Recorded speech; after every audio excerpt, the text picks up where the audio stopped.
Kita sering berpikir bahwa keamanan pangan hanya berkaitan dengan kontaminasi yang tidak disengaja, tetapi pada kenyataannya, ini juga tentang mencegah makanan menjadi rusak atau tidak sah.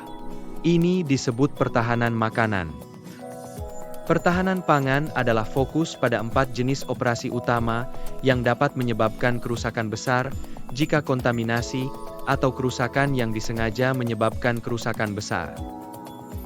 Pertama, penerimaan dan pemuatan cairan curah, seperti minyak, gula cair. Karena fakta bahwa cairan lebih rentan terhadap konsumsi zat berbahaya, peningkatan pemantauan dan inspeksi harus diperkuat. Kedua, penyimpanan dan penanganan cairan, seperti tangki dan pipa. Setelah terkontaminasi atau rusak, seluruh batch produk terpengaruh dan oleh karena itu perlu dikunci dan dipantau. Hindari kontak yang tidak sah. Ketiga, pengolahan bahan baku sekunder, seperti rempah-rempah, aditif. Meskipun kecil digunakan, ditambahkan ke bahan baku utama, yang akan memiliki dampak besar setelah zat berbahaya ditambahkan dengan jahat, sehingga penyimpanan harus dipartisi dan orang harus dibatasi untuk masuk dan keluar.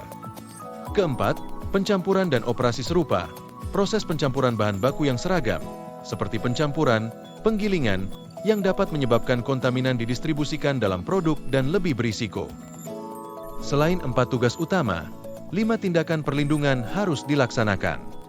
Pertama, dalam hal tindakan pengendalian eksternal, pabrik harus ditutup dan dengan pencahayaan yang memadai.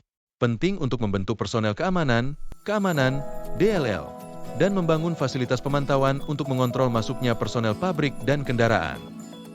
Semua kendaraan yang masuk dan parkir di dalam fasilitas harus diperiksa dan menampilkan stiker atau tanda identifikasi. Setiap kendaraan tanpa pengawasan harus dikunci. Kedua, langkah-langkah pengendalian internal memerlukan peraturan kontrol regional, dan semua personel harus diberi wewenang untuk memasuki area kerja yang berbeda. Pengunjung harus check-in, menjelaskan alasan kunjungan mereka dan menunjukkan bukti identitas. Pengunjung yang memasuki pabrik harus didampingi oleh staf. Karyawan menggunakan komputer perusahaan dan transaksi apapun harus dapat dilacak. Selain itu, area istirahat staf harus dipisahkan dari area kerja. Ketiga, dalam hal kontrol gudang, pencahayaan darurat harus dipasang dan dilengkapi dengan denah lantai fasilitas yang jelas dan bagan inventaris produk. Semua kendaraan dan pengiriman harus dijadwalkan dan dipantau setiap saat. Dokumen dan item diperiksa dengan cermat oleh personel yang relevan.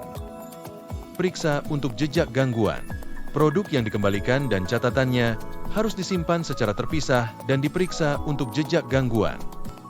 Keempat, pengendalian obat-obatan kimia dan barang berbahaya harus disimpan secara terpusat, dikunci, dikelola oleh spesialis dan terdaftar untuk digunakan sesuai dengan peraturan.